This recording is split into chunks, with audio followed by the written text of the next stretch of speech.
लेकिन एवं अब देखो कोरोना हमारे मुल्क में बहुत ज़्यादा फैल चुका है। हम अल्लाह ताला से इतना नहीं डरते जितना मौत से, बीमारियों से या कर्ज़ या मर्ज़ से डरते हैं। काश इतना खौफ अल्लाह ताला का होता।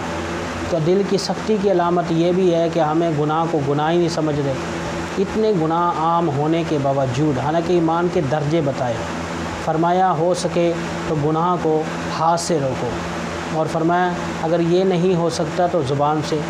ये उलमा का काम होता है और हुकूमत का काम होता है हाथ से रोकना। तीसरा ये है कि जो अवामुन नास है वो दिल में बुरा जाने, ये कमज़ोर तरीन ईमान की अलामत है। तो इसलिए हमें ईमान के दर्जों में देखना चाहिए कि हम किस दर्जे में हैं।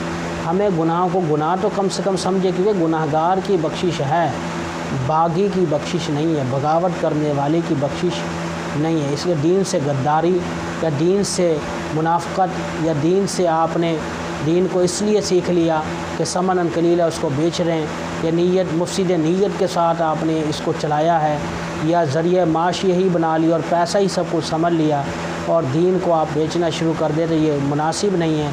आपकी दुनिया और आखिरत तबाह और बर्बाद हो सकती है। लिहाजा सच्ची तौबा करें और